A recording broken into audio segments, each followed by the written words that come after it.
You're listening to Thyroid Talk with Dr. Angela Mazza. Welcome! I'm Dr. Angela Mazza, a thyroid, endocrine, and metabolism specialist with an integrative practice in Central Florida. Today's topic is micronutrients for optimal thyroid performance. My goal for this podcast is to define and demystify the thyroid gland and thyroid-related medical conditions. By providing information in an easy-to-understand format, I hope to help patients better understand the ways in which their bodies work and to help them thrive. I'm happy that my friend and co-host, Dawn Sheffield, is here with me for episode 7. Hi, Dr. Mazza. Congratulations on episode 7. When I saw today's topic had the word micro in it, for a moment I thought we might discuss microbreweries that are essential to thyroid health. We'd sure get a lot of new listeners. But I meant to say, of course, wow, I'm glad today's episode is about micronutrients that are essential to thyroid health. And I can't recall anyone other than you educating me about thyroid micronutrients. Were you given or were you able to find books or additional information when you were first diagnosed? Well, I don't think I did much looking. I know we've talked about this before and it does not apply to you. No matter what was actually said, the way I heard my treatment plans explained years ago was pretty much like this. Just take this prescription and off you go. I took away the impression that's all a patient could or really should do. The subject seemed both very complicated and weirdly simple. To me, the message felt like, don't overthink this, just do this one thing. Take this prescription thyroid replacement medicine and you'll be fine. Again, I'm not sure that what is actually said is as important as how a message is presented and how it is perceived, of course. Right. For a long time, for example, I didn't even know that Hashimoto thyroiditis existed in the world, and I have it. Asking questions, understanding the answers, that can be very hard if we don't have enough knowledge about how our bodies work, especially when we have zero training or deep insight into the subject, nor available resources. My husband and I have had some brilliant providers and not just doctors, and I am forever grateful. But some patients were not raised with the idea that we could challenge a medical provider, not even with a question. Not to mention demanding more of their time, more thorough answers, and additional information when it was needed. Well, that's it. None of us know where to start if we're not given a map and directions, or at least the knowledge, the path to access those tools. This is just one of the many reasons I'm thrilled to be doing this podcast. We hope to provide information folks can use to open a dialogue with their own healthcare providers, to gather information they may not know exists, and interpret it. In this episode, we'll help provide at least part of the roadmap to understanding the thyroid by explaining the micronutrients, not microbreweries, that are helpful in supporting optimal thyroid function. But first, before we get into naming the actual micronutrients, I want to define the term and address why we refer to these supplements as micronutrients. Well, micronutrients are vitamins and minerals that are needed in small amounts, but are crucial for normal growth and body health. Pretty much, they are small but mighty, and a little goes a long way. Here are the substances we refer to as micronutrients that are crucial to thyroid health. Iodine, selenium, iron, zinc, magnesium, and copper. In very simple terms, what does each micronutrient do for or with the thyroid? How do they support its function? First, note that working closely with your healthcare provider and testing is crucial when taking supplements. No one thing or one amount is right for everyone. You might not even need a certain supplement, and too much of something can be very detrimental. Well, to discuss the micronutrients our thyroids need for optimal performance, let's start with iodine. Well, iodine is important for making thyroid hormone itself. Iodide, that's iodide with 2 Ds, is taken up into the thyroid by very specialized receptors on the thyroid. Within the thyroid, the iodide participates in a series of reactions that leads to the synthesis of our active thyroid hormones, T4 and T3. We really only need about 100 to 250 micrograms of iodine with an N on a daily basis, and our body's fairly efficient at using it. And women who are pregnant or breastfeeding have higher requirements. By the way, the micrograms I referred to is a measurement in the metric system. I love the metric system. Healthcare systems often use the metric system. I would love to cover that in a future show. Me too. I'd like to learn about that. The love of metric systems. Yes. Yes. In the United States, at least, there was a time when lots of foods we ate on a regular basis were iodized, like iodized salt and iodized bread. They had iodine added to them during the manufacturing process. So it was not typical back then to become iodine deficient. However, our eating patterns have changed dramatically over the years. Iodine deficiency is much more commonly seen now. Paradoxically, too much iodine can result in either hypo or hyperthyroid conditions. And note that not everyone needs an iodine supplement. Next in order of importance is selenium. Believe it or not, the thyroid's work to create necessary thyroid hormones can also damage it. The process itself is a bit thyroid destructive. You might think of it as a process being somewhat similar to how metal rusts. Selenium is a mineral that helps to protect the thyroid gland from oxidation as it does its work. The general recommendation is 100 to 200 micrograms daily. Next is iron. Low iron is super common, especially in women, so testing is important. Iron is necessary for many body functions, such as oxygenation to our tissues, but also skin and hair. That tends to be something that a lot of people care about. I do. I know it. Everybody does. But when it comes to the thyroid, iron contributes to the very important enzyme thyroid peroxidase. So, long story short, if we don't have enough iron, our thyroid can't make thyroid hormone. Now we come to zinc, which helps both thyroid and immune system function. Managed levels can be good for patients with Hashimoto thyroiditis, as low zinc levels result in increases of anti-thyroid antibodies. That means when our immune system suffers a case of mistaken identity and tries to destroy its own thyroid, low zinc can make it worse. So like with all the micronutrients, we strive for optimal levels, the perfect balance of zinc. Finally, there's magnesium. Metaphorically speaking, magnesium has its fingers in a lot of pies. It's connected to energy production and to healthy thyroid activity. It does so much more too. It's like a miracle mineral. In fact, it can also help with sleep, blood pressure, and muscle pain as well. I need to interject right here that I did not need episode 5's dog squeaky toy to find my way out of that. I totally forgot the squeaky toy. That's okay. Your description of those micronutrients was really helpful. But for listeners who love the sound of a co-host using a dog squeaky toy for echolocation to find her way out of a topic, listen to episode 5. You do love that dog squeaky toy, don't you? Oh, I do. And it's a bit hard to tell without the skeleton, but we need a bigger office. But I believe this stuffed toy represents a dinosaur called Stegosaurus. I hope the name Stegosaurus hasn't been changed, as happens occasionally as we learn more about the different types of dinosaurs that once roamed the earth. And gotta say, they must have been squeaker-free, I assume. I would assume so. I hope so.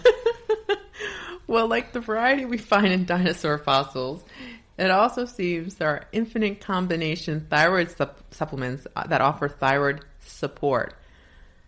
Caution, caution, caution. Like dinosaurs, they are not all created equal, and most of them contain iodine. Again, I repeat, not everyone needs iodine.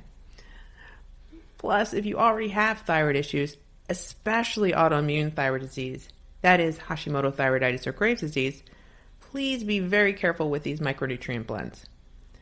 I know of only one quality thyroid support product available that does not have iodine. Its name is Thyroid Essentials, and it's by Douglas Laboratories. I found such a vast need for an iodine-free combination supplement that I helped formulate this. Well, I got to say, that's impressive. Well, thank you. Wow, I think that subject needs its own episode too, and I'll put that on the list. And I did, until we were doing this podcast, I had no idea that you were involved in that. That's really cool. Well, thank you. Now, what special lab tests for following or tracking a patient's micronutrient levels do you use? I know you can tell how well I'm doing with, say, your favorite topic, iodine. from my lab test results. I'm just teasing you. Well, thank you, Dawn. The successful monitoring and management of supplement usage, like that of thyroid hormone therapy, is based not only upon lab test results, but it's also relative to the individual patient's clinical symptoms. As usual, there is no cookie-cutter recipe, but there are advanced functional micronutrient testing available. They can tell you exactly what your body needs. These tests are as close as it gets to a recipe for your body's specific needs. General, like everyday lab testing that I use on a regular basis are, first for iodine, I might order a so-called random urinary iodine test. Random refers to a urinary sample that does not rely upon time of day nor a 24-hour urine collection. For iodine, we are looking for about 100 to 250 micrograms per liter. And regarding 24-hour urine tests, please don't be frightened. Thank you for clarifying this. It seems very labor-intensive. It does. Scary. But a 24-hour urine test simply means a test in which the patient needs to urinate in a 24-hour time frame and collect it in a specially treated container that facilitates the test. Easy, no pain, and no catheter required. Thank goodness. Again, that test is not needed for random urinary iodine tests that I just talked about. For iron, we check ferritin. Ferritin is our body's storage form of iron. The goal is at least 50 to 70 nanograms per milliliter, again with a metric system.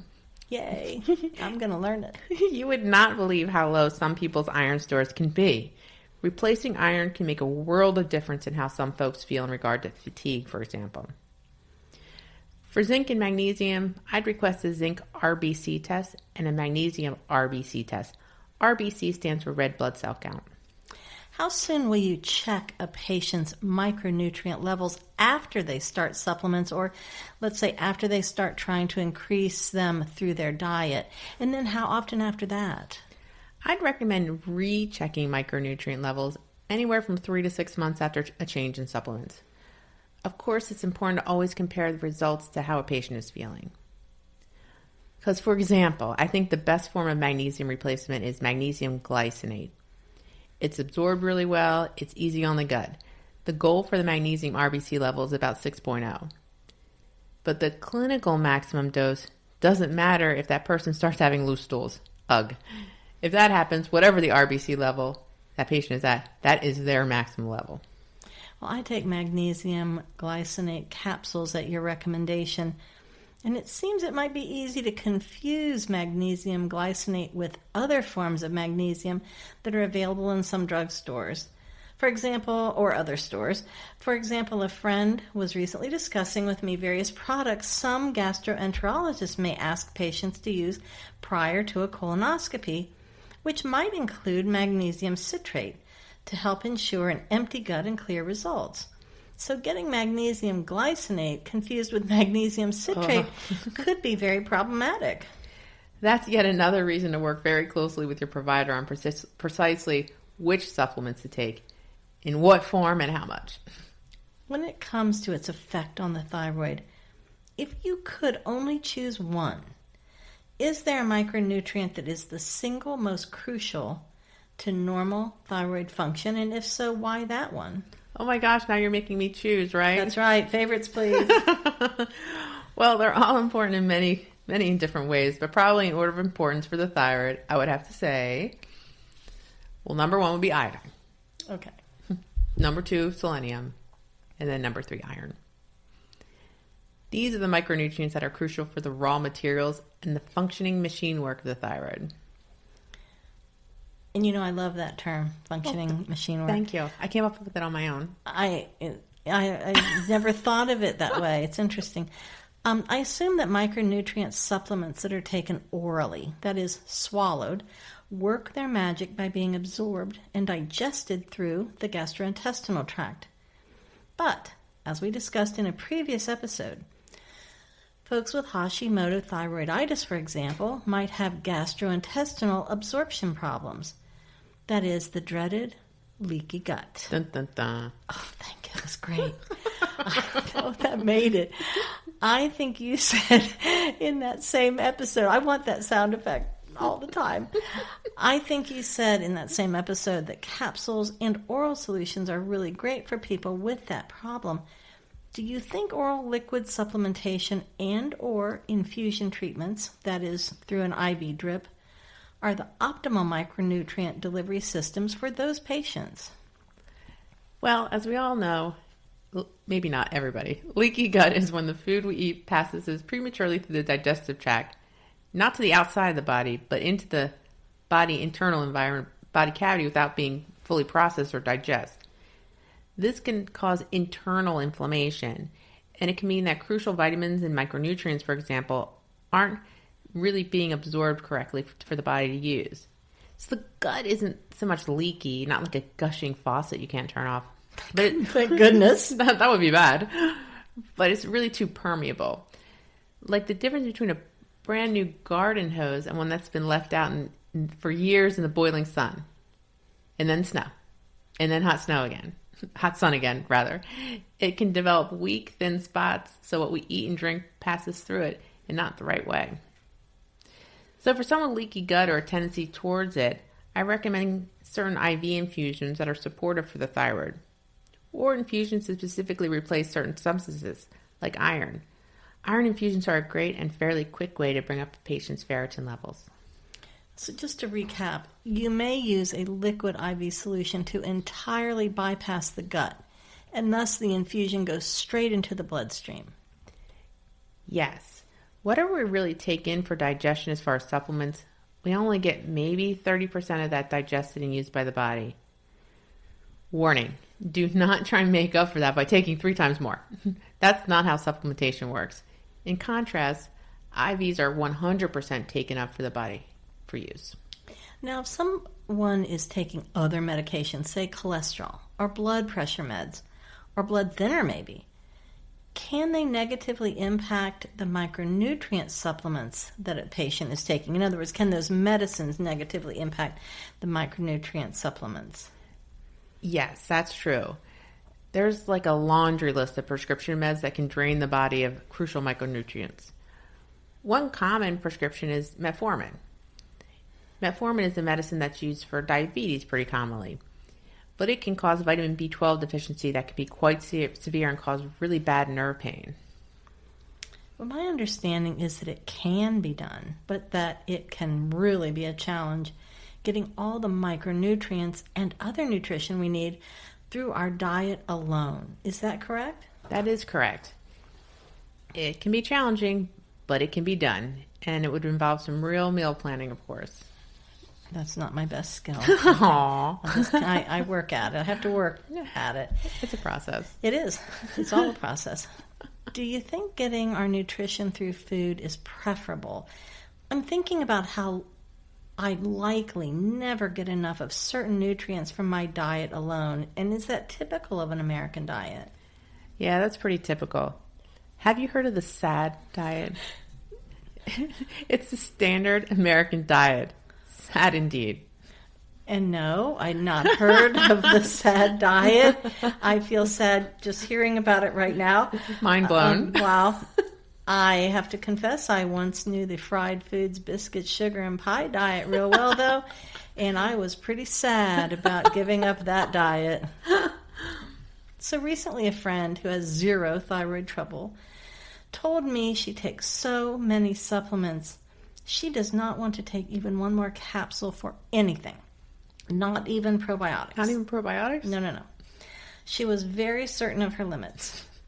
What foods, which I admire, what foods... You gotta know our limits. You gotta know your limits. and maybe be firm. What foods might you suggest to your patients that provide the necessary micronutrients they need, and say if they don't want to use supplements? Plenty of colorful veggies and lots of green leafies. That's a great place to start. Hey, Dawn, do you mind sharing the foods you eat for micronutrients? No, I don't mind, but I might not be a shining star in this regard. And speaking of probiotics, I know that's not what we're talking about right now, but I do take a probiotic supplement. Very good. And several things that I consume for pre and probiotics. Very good. But talking about micronutrients, a few products do, and I'm assuming that micronutrients don't include pre and probiotics because you listed. Yeah, I wouldn't conclude them in okay, micronutrients. Right. Okay. Yeah. Good. That's like a whole nother. That's a whole different thing. Whole field. Okay. The microbiome. That's but for some reason, I'm good with those. I don't know what it is. Well, maybe it's something to do with a future topic. We'll just see. A little teaser there. Just a little teaser. A few products do come to mind, though, that I do intentionally consume for micronutrients, sticking to the subject. Of course, tonight, I'm going to think of more of them on at home or on the drive when it's way too late to talk about it. So first, at your suggestion, per my iodine lab test results, I eat 2 pieces of seaweed several times a week. And I have to say, when you suggested that, sorry, I'm going to choke, this makes me laugh so hard. You were so surprised that I already had seaweed in my house. Yeah, not many people do accidentally. I know. And you very politely asked me to describe what it looked like.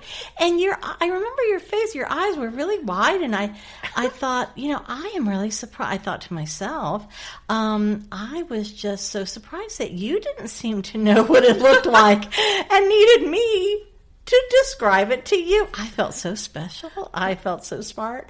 You were going to teach me something. I was, finally. And later I realized you're just so polite, and you just wanted to be sure I wasn't confusing it with something else. I still have to, see again, it just brings me to my knees. It's really funny. I still laugh about it every time I think about it. Oh my God, that was a really funny moment. That was good times. It was good times, and even in my house laughing about it. So for anyone who might feel seaweed, good times, that's great. For anyone who might feel seaweed averse, the seaweed is not a big soggy blob of tangled green grassy stuff. That like on the beach? Yeah, from the beaches. A big handful. No. Don't have to rinse it in the sink or anything. Get the sand off it. Little critters. Any little critters in there. No, I'm getting a visual. It really comes in lovely, dark green, dehydrated, dry, obviously, paper-thin pieces. And each of them are maybe 3 or 4 inches or so. I still haven't measured it, Dr. Mazza. You're eyeballing it. That day I tried to explain to you what the size was. In the metric system? Yeah, in metrics. That's correct. No. That's why I have to learn more about that so I can be more precise. But it really actually nearly melts in your mouth. It can be salt. It's a little bit salty for me, and I love that, and many stores carry it. I just sometimes eat it plain, right out of the container, or sometimes on top of a savory food like salmon or a salad. It's a really nice blast of flavor. I really love it. Nice. Yeah, thank you. Thank you for that. And the weird thing was we had seaweed in our house, but I never had, I don't really know why it was, why is it there? I don't know. Also, I've always used iodized salt. See, that we should not go to the seaweed. We got to stay out of the seaweed. I've always used iodized salt for the added iodine it contains. I've added a lot of salad greens and colorful veggies. Now, the confession, I like to hide the veggies from myself. So a favorite thing to do is to use, and it works, oddly enough. You don't find them. No, don't find them. Cover them up. So a favorite thing to do is to use those bags of finely shredded lettuce. You can shred it yourself. That. Oh, I just love that. But you can do it yourself. And I do that when I'm making chili or spaghetti, for example, other stuff too. The shredded lettuce goes in the bottom of the bowl or plate, but a bowl hides it so much better. And it can replace rice or pasta, for example, and it's really filling. Now, do I love it as much as I used to enjoy that previous diet that I mentioned? That would be the fried foods on a bed biscuits of fried food on a bed of biscuits and other fried foods. You know what? I cannot talk about that right now because there's a witness here in the room. So I'm just going to move away from that. Moving away. Move it away. But still, it's perfectly delicious. I've also added a lot of fruit. Frozen fruit can be sort of a pretend ice cream. No, it's not the same, but it's surprisingly sweet. But I rely on a lot of supplements, frankly, really just to try to get the nutrients in on a regular basis and in the right amounts, of course. The thing that concerns me, though, regarding micronutrients that can't be found in food, are there any that must be obtained by supplements? Micronutrients can be found naturally in foods, but finding and getting the correct amount for your body's needs is another story. Do you think it's as hard to get the right micronutrient levels as it can be to find just the right thyroid hormone medication and dosage? Good question. It's not quite as difficult. Think of it as filling your tank up when you're low on anything. But you just don't want to overdo for certain micronutrients. You know what I'm going to say? Like iodine. I really hate bringing that up, but it's a take-home point. It's important.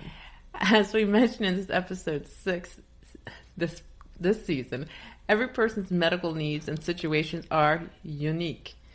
Even two similar patients of the same age, same weight, similar severity of disease, and the exact same condition may not be helped by the same medication or dosage. And we sometimes try different things to find the optimal medical medicine and dosage. Messing myself up. You're now. Still thinking about seaweed. I'm Get out of the seaweed. I'm like, ugh. Remember, too, that significant weight gain or loss, or even taking some other medication or a supplement change, can upset that balance, too. A patient's management plan must be as unique as they are. It must be just right for them and carefully monitored, of course. Well, we discussed in episode 6 how some prescription medications for thyroid replacement hormones may have fillers in them, and they may vary by manufacturer. I think that's also true for micronutrients and other supplements. Yes, just to recap from episode 6, fillers are part of a tablet or capsule and may help keep a medication together and stable. Variations in the medicine may not just affect the lab test values that are being tracked, but can also influence how someone feels while they're on it. So, regarding supplements and fillers, here's a scoop. First and foremost, you want to get a good quality supplement. There are many vitamins and minerals over the counter, and they may not be what they seem. They may have unknown, undisclosed fillers and inconsistent micronutrient content. I only recommend pharmaceutical-grade supplements because I can tell patients with confidence what they're getting, and I have confidence they will do the job. Second, the last thing you want when you're taking a supplement is to have an adverse reaction. I try to only recommend supplements that are gluten-free, dye-free, dairy-free. Word of warning, clean and pure supplements may not always smell the best. That's because they don't have the fake stuff that makes cheaper supplements smell or look prettier. I'm just amazed by that. I was not aware of that. Now I'm going to be really looking at that. But yeah, that's really interesting. It's good to know. It's very good to know. So I've run into situations where folks think I should eat something or take a supplement I know has an ingredient or ingredients I try to avoid. I'm certain this happens to other people because other folks have talked to me about it. Mm-hmm. And the question is something like, oh, come on. How can a small thing like this have enough of that one ingredient to possibly cause your thyroid a problem? Sometimes such moments occur. I mean, it doesn't have to be about the thyroid, but it could be about anything. Yeah, for the topic at hand. Right, but sticking to the topic at hand. So sometimes such moments occur in situations where I really just don't want to talk about my thyroid as much as I love it. It's not their business. It's not always somebody's business or not the appropriate time, nor do I want to have an argument, because folks often don't want to hear what they don't want to hear, especially if it means a change in thinking is needed. And just by the way, that sometimes includes me too. Well, we all want to trust our own course of action, and sometimes others may scoff or dismiss it. But conversely, it's good to be open to new information, to be willing to change our behavior and beliefs based on new facts. That's really at the very heart of how science works. It can't become rigid, nor should we. But it's easy to learn more if we're led to knowledge, like a shared experience, while feeling that our concerns are heard. Friends, families, even other doctors might not understand why a patient is doing something, even if the patient believes it's right. Or a healthcare provider of one sort might not know enough about the patient's other health conditions to process their concerns. They probably have their own biases and opinions too. It's important to have a healthcare provider you trust who is knowledgeable about your specific concerns. And I've often wished that doctors and researchers, I wish they all agreed sometimes, but I don't think we'd have all the amazing breakthroughs we have if there hadn't been friction between various theories over time. And you know what came to mind to me instantly about that, of course, was how Dr. Hashimoto discovered the disease later named for him, Hashimoto thyroiditis. That was not a smooth road. For more information on that, listeners can refer to our episode 2. Good throwback to episode 2. My pleasure. That's right. There were conflicting thoughts and theories, and much was learned from that. And speaking of science, in regards to supplements, going with a good pharmaceutical brand that is backed by science and research is definitely possible. And doctors are able to recommend certain brands based upon their clinical judgment. Quality companies are now required to keep up with certain standards. They are. I myself only recommend a few brands because I believe in them. That being said, every physician has a different level of comfort in how or she feels about supplement recommendations. Not everybody feels comfortable with it. Oh, I get that. That's okay. So in a previous episode, you mentioned that we should not take our prescription thyroid hormone replacement with dairy, as the dairy binds to the medicine and may, I guess, prevent it from being properly absorbed. Right. But you said plain black coffee is okay. And if we take our prescription thyroid hormone at night, it must be at least 2 hours after eating. But what about micronutrients? Is there an optimal time and way in which to take them? Because if there is, I'm not paying attention to that. I'm putting them back. Taking them whenever. No. Well, it kind of depends on the supplement in question. Iron, for example, can be taken with food, but really shouldn't be with other supplements because it tends to bind other vitamins and minerals. Thus, it might prevent other supplements from being absorbed. It's always a good idea to check the dosing instructions first. Does it depend on if a patient is on synthetic, desiccated, or compounded thyroid replacement hormone to determine what supplement you recommend? I think I'm asking this question very inelegantly. I hope you can understand. I get it. So I guess my question really is, do certain prescription thyroid medications react differently than others when it comes to micronutrients? Micronutrients for thyroid hormone support don't depend upon the type of thyroid hormone replacement a person's taking. And I want to define desiccated thyroid hormone, which we discussed in episode 6. A desiccated substance has been dehydrated, and in the case of thyroid hormone replacement, desiccated thyroid hormone is from a porcine, that's a pig, source. Thus, we consider it natural thyroid hormone replacement because it comes from an animal, and it's called desiccated due to being dry.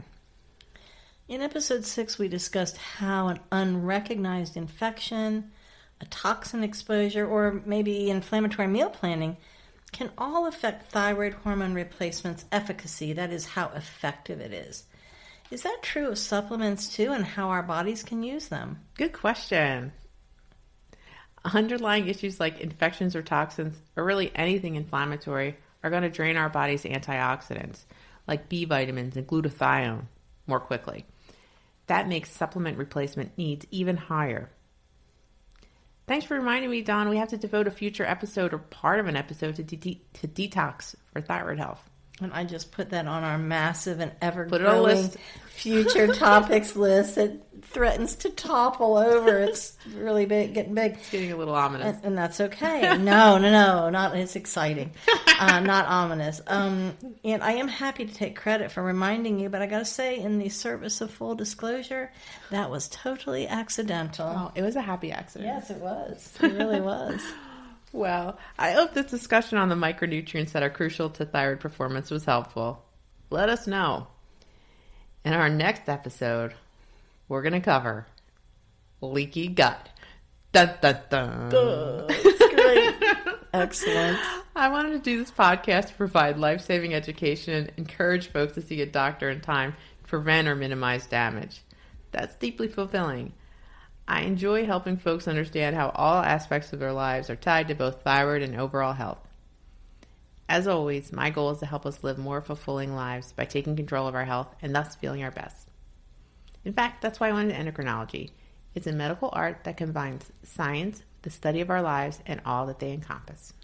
We hope you'll continue listening to Thyroid Talk with Dr. Angela Mazza. We have many more interesting episodes and guests planned. We'll build on today's foundation and cover many topics I think you'll find meaningful. To recap just some of what we covered here, not necessarily in this order. What are micronutrients? They're not microbreweries, apparently. What micronutrients are important for optimal thyroid function? How leaky gut can impact supplement absorption and options. Why iodine supplements should not be taken by everybody. The importance of medical review and supervision with supplements. How micronutrients can be measured. How intravenous infusions are good for persons with gut issues. And the importance of quality supplements. Best of all, we learned that we can impact our thyroid health. As Dr. Mazza mentioned in our next episode, number 8, drum roll, we'll continue to discuss, in this case, a topic that we've mentioned before, and it's very important to understand for optimal health. This is where we need another drum roll, actually, right here. Oh, excellent. Next episode subject is leaky gut. I'm so excited. Me too. We welcome your comments, show ideas, and questions for future episodes. Please send them to thyroidtalk.mazza@gmail.com. We may disclose your general location on air, the city or town, for example, but we will not read your name nor your address on the show. We reserve the right to edit your input as necessary. Don't forget to ask your healthcare provider about any specific questions regarding your wellness. This podcast is meant for educational purposes only.